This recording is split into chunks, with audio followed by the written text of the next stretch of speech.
Hey, you're here back at the Market Mindset Podcast. I'm Matt Laird, and thanks for joining us today. I've said it before and I'll say it again. It's a little bit of work to put this podcast together, editing, booking individuals to come talk to us at different hours of the day.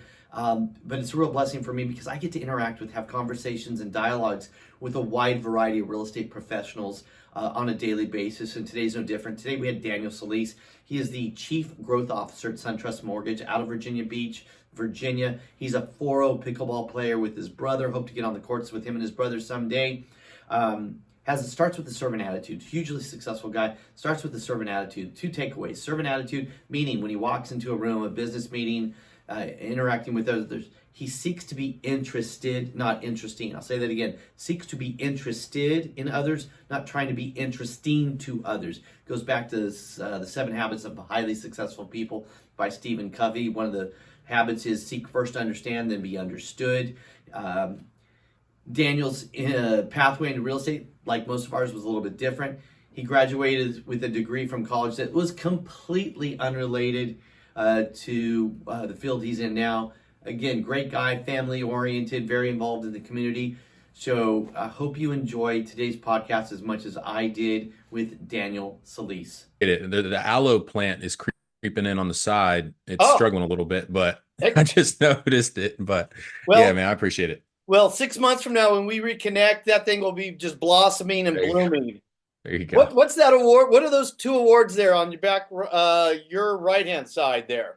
I see one with City The Church and Oh yeah. So the One City Church one, I'm actually I guess you could call it an elder, but I'm a discipleship director at One City Church, man. It's just a really cool honor to get that award. It was I think it was champion of the year. Basically, wow. whatever they needed, I was there to do. So that's just kind of how I always run things. And then the other one is actually for mortgages. That was when I did 44 million, 145 units. I believe that was last year. Wow, congratulations. Yeah, thank you. Congratulations. Now, for those who didn't get to hear because we weren't recording, what were you doing 2 hours prior to joining us today? Man, I was on the courts. I had to be on the court. I had to get some practice in. Right on. Right on. But How's pickleball in Virginia Beach? so I would say it's blowing up. It's definitely blowing up. We actually had the PPA tour come through here 2 or 3 weeks ago, and we have this really, really beautiful facility. It's like 40 plus courts. Oh, But wow. my brother and I actually got to go play in that tournament, and it was a lot of fun. A lot of All fun. right. So, do you have a duper rating yet? So we won, and we got a four. We're a 4-0. Oh no. Okay. Okay. 40, what age group? I'm gonna try and justify my lack of good rating I here. got you. It was the 30. So I got to play down in that one, but it was 15 to 34, I think it was. Right. And you won the thing? Yeah, yeah, we won. Wow. How long you Uh, been playing? we started probably back in March, I would say, this year. Okay, I'm not happy I asked that question. March. Oh, so let me give a Okay. disclaimer. Brother was a big tennis player back in high school, Okay. and I would hit with him. So I grew up playing a little tennis. I'm a golfer, but Okay. ping pong and tennis, we decided, okay, if we can just meet in the middle, pickleball makes sense. I love it. I love it. I'm a former junior player as well. We Oh, have a nice. little bit of an advantage, but any paddle sports, racquetball, pickleball, Oh yeah. badminton, ping Oh pong yeah. is really All good. day. The growth is explosive. I think the new statistic is 19% of all individuals 15 or older played pickleball in the United States last year. Any It's networking amazing. opportunities out there? Oh, I think so, definitely. So I think a lot of people are starting to put on those tournaments and just little events here and there on the weekends, getting everybody playing. But it's taken off, and there's just more and more courts popping up. The biggest problem we have is the courts, they didn't put lights on them. Oh, So it's wow. probably, yeah, so we don't have a lot of lights. But it is big networking just because everybody wants to go play. Yeah. Everybody's curious right now. Yeah. And are these resurfaced tennis courts? Are they tennis courts pickleball or just pickleball? Both, both. Okay. So we do have like taped out tennis courts, but where we play, we actually have their brand new pickleball courts, and I mean, regulation nets in the courts. It's amazing. It's amazing. That's Love awesome. it. It's such, I don't know about where you are, but where I am, I'm in Long Beach, Seal Beach, California area. It's so inclusive Hmm. and anyone can walk on. And I mean, in Hmm. tennis, you see people playing doubles, you're not going to get invited to sub in or Right. play pickleball. I mean, come on in, learn. And like you said, I network with a lot of real estate agents there, and then the demographics, a good demographic to be working with. And yeah, so I mean, for those of you who don't have a hobby or a sport, I encourage you to get one that you're passionate about. And what happens, at least for me, inside conversation, what do you do? What do you do? And then I Yeah. get to sort of talk about what I do, and it's very natural, very organic networking opportunity, and it's so much fun. 100%. 100%. I love it. I love it. We're going to keep playing some more tournaments. I love it. Get it going, man. Well, hey, I'm gonna give a little shout out here. We are hosting a doubles tournament, Long Beach Animal Shelter, February 15th and 16th. It's a sports retailer that has extra room upstairs. So maybe fly out for that. You and your brother, my partner, and I'll take you on. Dude, that'd be so much fun. That would be awesome. I wish it wasn't so far away. I know you're literally Man, on the opposite ends of the country from complete me. opposite side. All right. Well, that's enough about pickleball because people that watch, listen to this, want to hear about you, what you're doing. I mean, Chief Growth Executive, Southern Trust Mortgage. Talk to me. How'd you get started in the business? Man, this is so crazy story. I mean, Yeah. I graduated college with an exercise science degree. So Okay. I did what anybody would do with an exercise science degree. I went and sold cars. So so I started working in the car dealership, and I realized very quickly that I did enjoy communicating and talking to people, just not that environment. That was not an environment I liked or wanted to be in. It was very hard to be 23 years old and being told, "Hey, you got to work till midnight." I'm like, "Yeah, I'm good. I'm good." So I left that. My parents had a little used car lot that I worked on for a little bit, and then when I tell you I fell into mortgages, man, I really did. I just put an application out there with a very big lender in the area, and just for an entry level job. I just wanted to be entry level. Right. Got the position, got the job, and I started my mortgage career in 2013 and just an entry level condo processor. That's just where I started. Okay. And then tell us about your So, climb. Inspire us.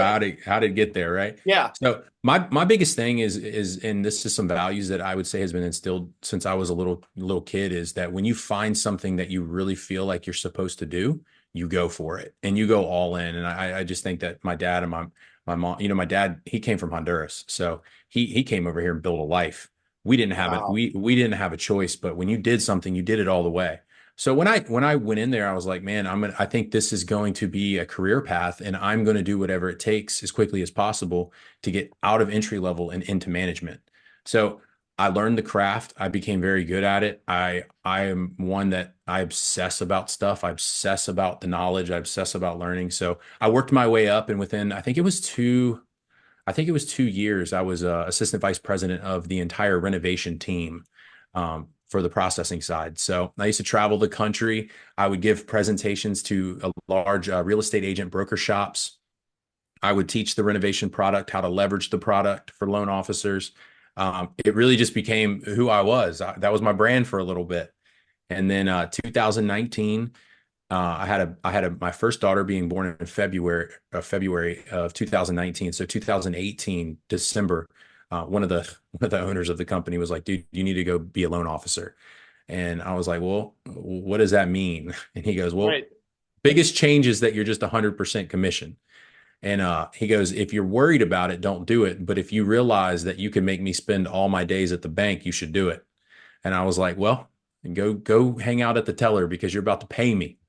So I went all in, man, and I did really well my first year, and then the second year, I kind of exited where I was, and my business partner at the time, he came to me with an idea. We sat down at a restaurant, and on a napkin, we had an idea about a company that we were going to create a broker shop. And again, within a couple years, I think it was 2 years, we were at 15 loan officers at 100, and we were doing 140 million a year. Grew them. A lot of those loan officers were green loan officers. They hadn't had any prior experience, and we were able to bring them in, develop them, grow them. I mean, that's just my passion. I love it. And that's what we were able to do, 140 million. So then I got introduced with some individuals at Southern Trust, and when I got introduced to them, and they had a need, and I love multiplying people. I love multiplying leaders. Wow. I'm also a loan officer coach with growth only coaching. And one Okay. of the big things that I've learned is I love the multiplication of people. I will always say this is that I can go by myself and go do 100 million in loan volume by myself. I could go do it. But for me, it's just something more when if I'm doing less and I'm surrounding by people that are doing some and they're happy, man, that just does something for me. It's not about the money. It really isn't. It's about seeing other people achieve their dreams and be successful. That's what fuels me. Fuels Yeah. me. Yeah, that motivation is so pure. And what I hear is you're intrinsically, intangibly motivated, internally motivated, with the extrinsic benefit of you're helping others and seeing other people grow. And when you Yeah. can get to that place, then it's natural, it feels good, and then the benefits just come after. Yeah. I mean, 100%. yeah, yeah. So as for those who are getting into the business, what would you suggest as a pathway besides obviously your coaching platform, which we'll talk about again in a little bit? What would you So suggest for entry level people? So I think that the step one is you find people that are where you want to be. I think that was a big mistake that I made when I first got into the business is I didn't immediately surround myself with people that were where I wanted to go. I had to figure it out on my own. Had I surrounded myself with people that are where I wanted to be, they would have been a catalyst in my business to help me get there quicker. Okay. Now I don't regret it because I had to teach myself a lot. I had to learn a lot, which I enjoyed, but I if I could go back, I might have been a little further along faster had I not had to try to reinvent the wheel every single time. So I think the first thing is you surround yourself with people um, that are will motivate you, teach you how to do it. Again, you've probably heard the saying is that I don't want to be the most interesting person in a room. I want to be the most interested person in a room. Love it. That's how I've kind of like done it. I want to be interested. So I would put myself around people that could help me succeed. And then I would get really okay at being, I would get really okay with being okay with the mundane tasks, the calls, the social media, really building the foundation of your business so that people can recognize you and see you as almost as uh, a difference maker, an authoritative figure in the mortgage business. That's what I would do. Right. So two things. I mean, Tony Robbins and Napoleon Hill, they say, success leaves clues. Don't reinvent the wheel. And then surround yourself with people that you want aspire to Hmm. be like. I mean, Hmm. circling back to pickleball, if you want to be a 4-0 like you or a 4-5 or 5-0, play with 4-0, 5-0 Yeah, people. If you want to run a 7-minute mile, hang around people that are running 7-minute miles. 100%. And but it also then going to I'm quoting some people here, but going back to Covey and your interesting versus interested, seek first to understand, then be understood, and I Hmm. could see how that benefits. Where do you get most of your business right now? I mean, describe the filter and Yeah. what you're managing. So I would say that the main source is just my trusted real estate agent partners that I have just developed a relationship with over the years. I would say that's my number one. I think database is number two, and Say that then also again. database. Okay. So database, and then just my previous clients, and then is Sphere, a lot of Sphere. Again, social media is big for me, right? So Right. social media is just drives business to me because people recognize my face. They're like, "Hey, I always see you on social." I want people outside of myself that when they think of Daniel, they think of mortgage. If you're buy, Okay. selling, or refinancing, you should think of me. That's what I Right. want in my area. And then I would say the third source would be financial advisors. Really? Okay. Hmm. I love that. I Hmm. love that.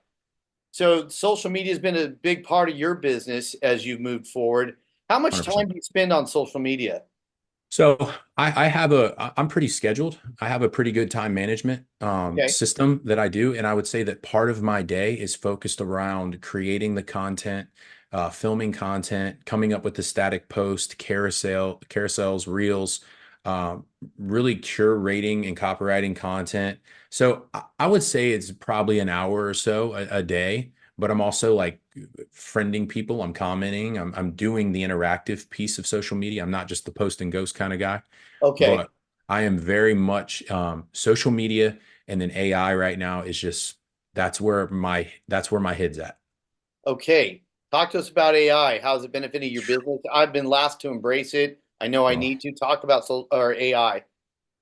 I think that a lot of people, when we talk about being the most interested person in a room, like I think about the room, right? And typically, when you're in a room or you're in a collaborative state or in an environment, you have strategic people that are around you that you can interact with, talk with, that you've positioned there for a reason because they're not like you, right? I don't want a bunch of me's talking to me. I want to talk to people outside of myself that can give me feedback, right?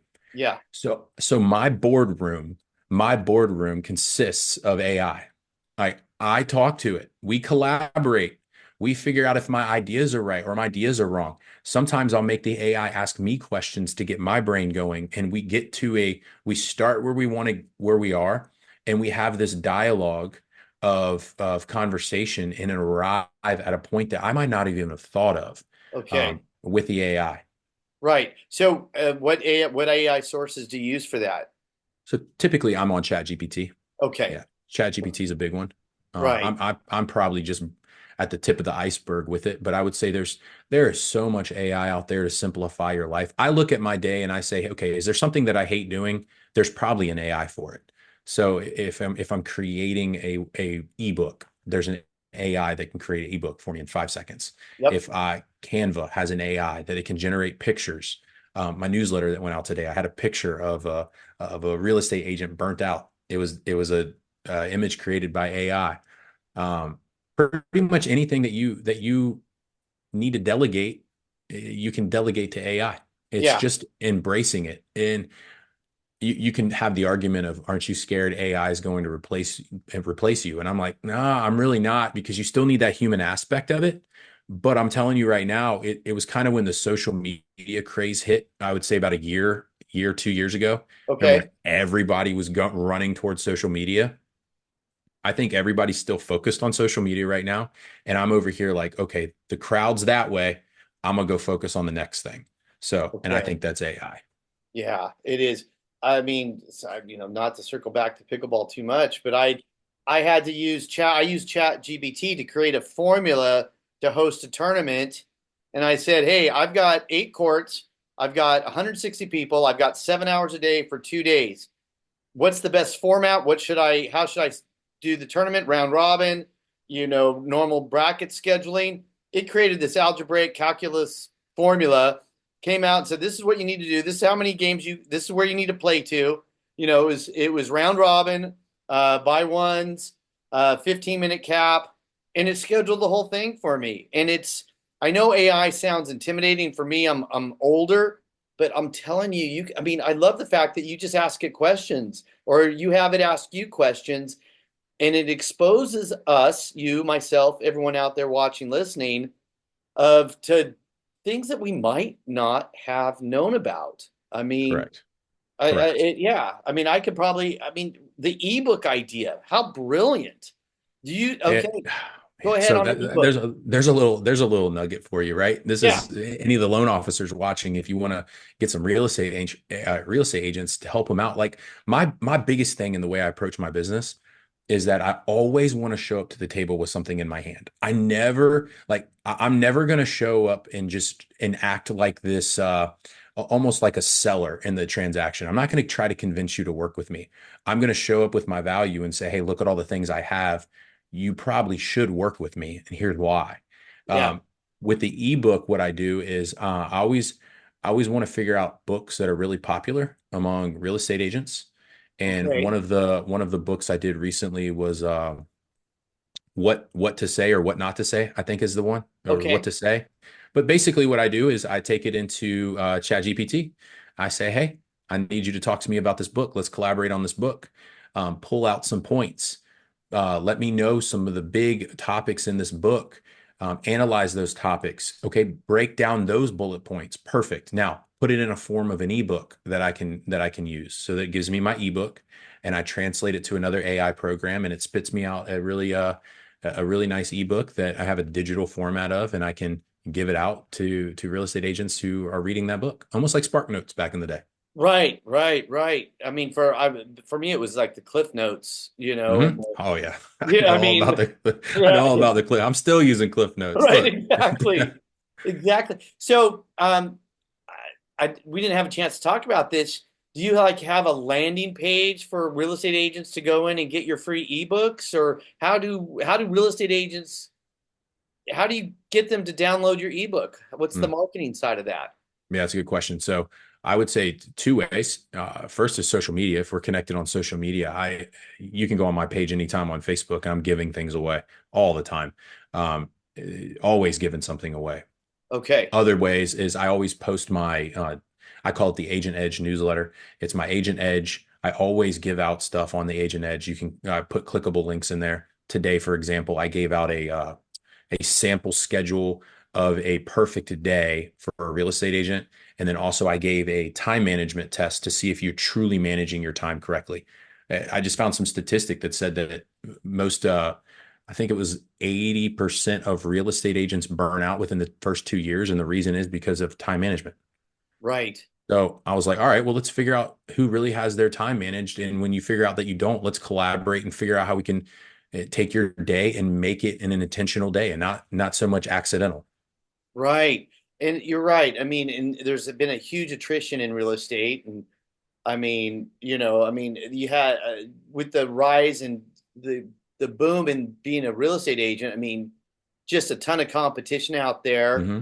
I mean, I know in our marketplace, if you're a buyer's agent, you're showing agent or you're showing your potential clients, buyers, 10, 15, 20 homes. You make a solid offer only to lose out to Hmm. 10, 15% over ask, 30-day close, zero contingencies, sometimes all cash offers. I mean, it was a Hmm. hyper competitive market. Some agents are washing out. I mean, the attrition rate, I think, is 87% after 5 years. High. It's so high. That's Yeah. high. Yeah, Yeah. loan officers, same thing. Where the amount of loan officers that are surrendering their license in 2024, like it's crazy.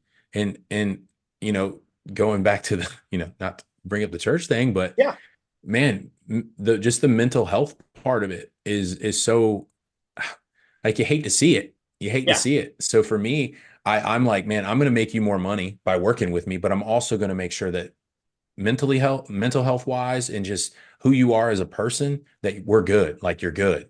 I don't want to just be there all the days and be like, hey, give me your loans, give me your loans. It's like, hey, did somebody tell you thank you today? If not, I just Wow. appreciate you. Thank you. And Yeah. and no strings attached. That is what it is. So Yeah. just different ways of doing business. Yeah. Yeah. I mean, and I know that time blocking's become real popular, Hmm. and there's the saying again, I'm going back, but give me an unlimited amount of time to do something, I'll waste a whole bunch of time for something that should take Yeah. an hour, and I'll make it last 8 hours. But when I'm under the Yeah. gun, I know that I can fit things in. It also Hmm. sounds to me like you want your real estate agents that you work with to be happy, have a balanced life, and balanced, healthy lives lead to more productivity. And in your business, in my business, I mean, there's unlimited income opportunities out there, and 100%. and it's real estate's one of the businesses that, I mean, you can have a GED, you can have a high school diploma and Hmm. go out there and still have an unlimited, income potential as long as you're managing your time well. You're being of service. I hear being of service first and foremost when I talk to you. Start with the Hmm. helping out, Hmm. and then people just naturally going to gravitate to you, for your business. So I know everyone wants to know you got your little magic ball there. What's going on with interest rates? Oh man, I just keep shaking it. Just keep shaking it every other day. We'll have a better shot of just putting some paper in a hat and shaking it up. Right. Um, I personally think that it's going to break eventually. The problem is that even the ones that specialize in mortgage rates every single day have gotten it wrong. Yeah. So I think for me, I can only work with what I know. And the biggest thing to my clients right now that I'm talking to is, hey, ultimately it's your choice what you're going to do, but let's go with what we know. Don't play against the house. House wins Right. majority of the time. We need to play this game. So I I think they'll eventually come down. I mean, it can't not because of just if you look over 100 years, it's always been cyclical, anyways. So Right. I think it'll come down. To say when it's going to come down. I mean, we had a jobs report the other day that should have made rates come down, and they didn't. You know what I 12,000 mean? jobs, right? What, is Right. that the one? Yep, it came out like last Friday. I think it was Friday or Friday before. It should have moved the rates, and they went in the opposite direction. So when you see the analysts saying we don't know, it's kind of like, well, we do know what they're going to do right now. And so Right. for me, I live in with the interest rates. I live in the today, right now. I don't promise any rates. If a buyer's like, well, what do you think they're going to be next week? I'm like, I don't know. I have no idea. I'm perfectly fine admitting that I don't know. Over time, I believe they come down, but Right. I can't tell you when. Yeah. And then circling back, like you, I thought with the jobs report and then with jobs report coming out, that was anti-inflationary. So you Hmm. and then Powell lowered rates. He knocked them down. Was it Hmm. 50 or 25 I recently? think it was 25. Okay, I 25 think basis points. hmm. And I'm like, okay, I do believe that oil is a driver, an inflationary driver in things, and hopefully oil prices go down. But you're right. You can't. There's a quote in real estate. Buy the home. Buy Oh, the rate or whatever. But date the rate and buy the take the house or something rate. like that. Yeah. So And, I'm like, so I say, what did I say the other? I put it on Facebook. I can't remember what I said. I said, forget the rate because the house won't wait. I think is what I right. said. I'm like, just get the house. Like, who cares about the interest rate right now? If you can afford the payment, and you can afford a payment and you enjoy the house, get the house because uh, people are gonna buy. Like, Yep. you don't want to lose a house for gambling on interest rate. We have a lot going on right now. There is so much going on in our economy, so much going in our government, so much going on, so many different places right now that I think that every time we think the rates are going to come down, something happens foreign and they move, they go up, or something happens domestically and then they move again. So there's just so many different events happening right now that's affecting interest rate. I think you go with what you know right now. Yeah. That's just what you do. You go with what you know right now. Yeah. I'm gonna date myself here and say we bought our first home in '92. And I had a seven, I think 7 and 5/8, 7 3/4 mortgage. And it was like, okay, no big deal. I'm in my home. That's fine. And then people got so spoiled because we were coming off the 70s, Hmm. that my parents had a 12% mortgage, Yeah, yeah. 13. And so 7 1/4 to me was 7 and 5/8, 3/4 that was fine. And then all of a sudden people are complaining because they're now five, coming out of a 3.5, Hmm. 4% Hmm. mortgage. So Yeah, yeah, psychology is so funny with people and interest rates because when they were down in the threes, you said somebody was getting a 4% interest rate, they freaked out. They were panicked because the rates were in the fours. But now they're in the sevens and they go down to six, and everybody's like, I'm getting the best deal of my life. yep, It's a psychology. And here's the other hard part about it. And this is the really difficult part is that typically the and I heard this described the other day is that the big lenders, like the big guys that are moving with the market, like they're not playing checkers, they're playing chess. They're 7 moves ahead. yeah, They know what's coming 7 moves ahead. So typically the adjustment for what's about to happen happens months before the actual event. What the problem is the media doesn't pick it up until the actual event. So by the time the general public and everybody else hears about, interest rates have come down. Well, now they're back up, and it sets us up to be like, well, the news is telling me this, but these are where you're telling me the rates are, and it's like because we're not playing an immediate game. We've already pre-planned for this months ahead of time. So that's the biggest advice for me is like don't if you see it in the news, it's probably different than what you're seeing right now. right. In the stock market, they say buy on rumor, sell on news. I mean, Yeah, the yeah. people and that's why these market timers, as far as equity stock markets, they just Hmm. buy and hold. In the stock market. And you're right, the guys on Wall Street, the big mortgage people, they have access to way more data than the guys like you and I Yeah, do. yeah, they But know what's coming. yeah, yeah. But I mean, so was there a spike recently? I mean, not to get too downtrodden, but was there a little spike in mortgage rates So recently? there was, Okay. it's definitely gone back up, where, there, it's kind of steady right now, I would say, coming off of Friday into today. I mean, they've been kind of steady, but yeah, there was a little bit of spike up. Okay. I think a lot of buyers are coming out and saying, hey, I was quoted this by one loan officer. Now they're quoting me this or higher. Like, yeah, it has gone up, but Yeah. again, it's going to do that. It's going to spike and then it just kind of starts trickling down again. And then, Yeah. it cycles every single week, every day it cycles. Yeah. I'm curious how many people of the clients you work, do you offer a buy down We do. rate wise? hmm Okay. Yeah, we What do. percentage of your clients are doing that? So I'll be honest with you. I haven't seen one in the past. I haven't had one in 6 months, past Okay. 6 months, just because buyers are, I think some of the lenders, like me personally, the one I work with, Southern Trust, they have a really, really good float down policy to where we don't even need to do the buy down thing if the market moves. But also, I have a lot of clients that are saying, all right, we want to use this money to actually take care of our closing costs, and they're focusing on the down payment. So I think that depending on when you are financially is going to determine if you want that buy down or not. But I haven't Okay. seen one in like 6 months. Okay. Okay. Um, for me being sort of at what point, at what type of a rate move does it make sense for someone to refinance? I mean, a move from X to Y, or I mean, at what point, where does it make sense financially to pay the fees to have something Mhm. refinanced?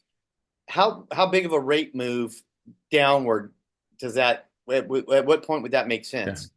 So big, I would say the biggest factor to that question is, the loan amount, number one, that you're trying to refinance, because Okay. a half a point move from 150,000 to 100,000 isn't going to look the same as a half a point move from 400 to 350,000. So I think that's where a lot of the actual mortgage advisor piece comes into this. I think that people throw around refinances for a quick buck a lot. They see the market move a half a point and they're like, let's refi. And it goes, well, should you?